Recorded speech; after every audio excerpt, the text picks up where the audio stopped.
बिलावल भुट्टो के बारे में बात हो रही है और बिलावल साहब के एक रिप्रेजेंटेटिव हमारे साथ मौजूद हैं, डॉक्टर सोहराब सरकी साहब। सर, आप माशाल्लाह खुद मसीहा भी हैं, मुआलिज भी हैं।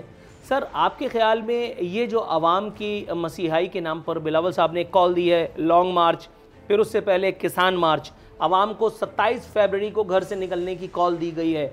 जनाबन, पहले भी एक लात उठी थी, लेकिन वो लात पता नहीं फिर कहाँ गई, हुकूमत तो आज तक मौजूद है। सर, ये भी सदा बसेरा साबित तो नहीं होगी कॉल, और अगर कॉल दी गई है तो इसमें आशीर्वाद कितने फीसद हो सकती है?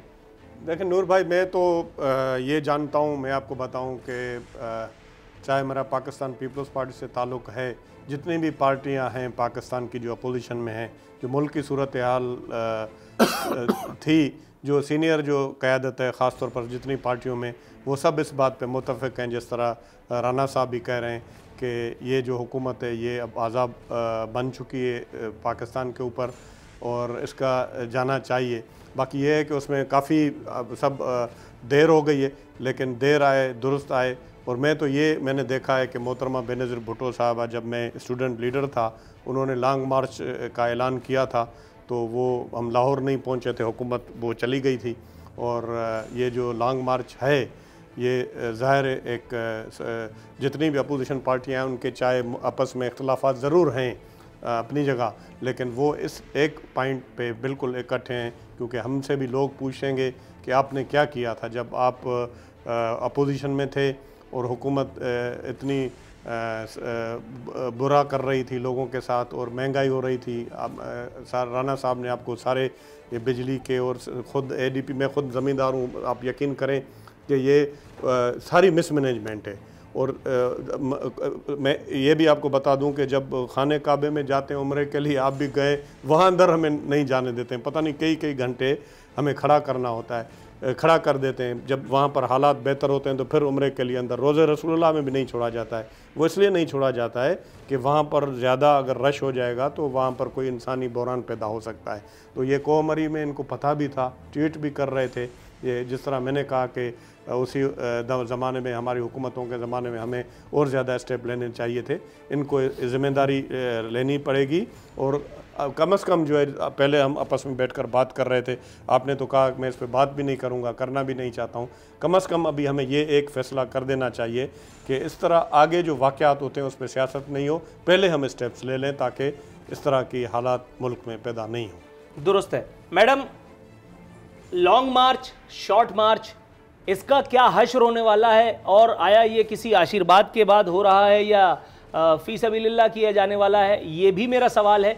ये जुज़वी सवाल है, लेकिन मेरा असल सवाल आपसे वो ये है कि उस्मान बुज़दार साहब, वज़ीर आला पंजाब, जिनको डे 1 से इमरान खान साहब का दस्ते शफ़क़त हासिल है, कुछ हो जाए लेकिन उस्मान बुज़दार भी हैंडसम हैं, उस्मान बुज़दार भी फेथफुल हैं, ट्रस्ट वर्दी हैं। मैडम, पूछना ये था कि उस्मान बुज़दार साहब ने सरदार होने के बावजूद, उनके तो नाम में ही सरदार है, वो गरीब कैसे हो गए? उन्होंने 2000 रुपये का जो है वो टैक्स भरा है। मैडम, 2000 रुपये से ज़्यादा की तो मैं अपने बच्चों को खिलौना दिला लेता हूं, जबकि मैं एक शुद्ध गरीब आदमी हूं उस्मान बुज़दार के मुकाबले में। आपके ख्याल में 2000 रुपये की भी तकल्लुफ़ करने की उस्मान बुज़दार को ज़रूरत क्या थी, या फिर ये अतमाम हुज्जत का कोई हुनर था?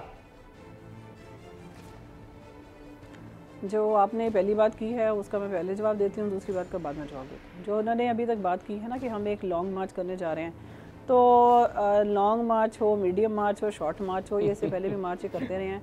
और इससे पहले इन्होंने बड़ी कोशिश की है। पिछले 3 सालों के अंदर ये जो आपने देखा है कि वो पुअर डाउन मूवमेंट चलती रही है, PDM और वो सारी डाकू मूवमेंट सब इकट्ठी रही है, उसका क्या नतीजा हुआ है, उसका क्या हशर हुआ है।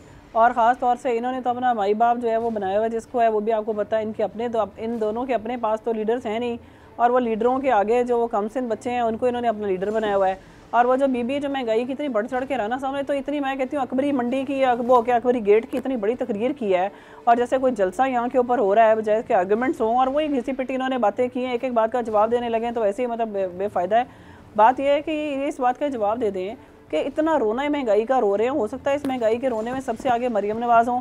तो ये ज़रा पहले ये बात का जवाब दें कि अभी जो उन्होंने अपने लाडले बेटे की 11 दिन फंक्शन किए हैं, और जिसके ऊपर करोड़ों नहीं अरबों रुपए लगे हैं, और वो जो पता नहीं चल रहा था कि इसमें से दुल्हन कौन सी है, और वो जो इंडियन डिज़ाइनर से लहंगे डिज़ाइन हुए हैं और 11 दिन के कपड़े जो है सिर्फ सास साहिबा के कपड़े डिज़ाइन हुए। मुझे ये बताएं, मतलब मेरा ख्याल है कि शायद वो जो 11 दिन का फंक्शन था इसमें 111 बच्चियों की शादियाँ हो सकती थी।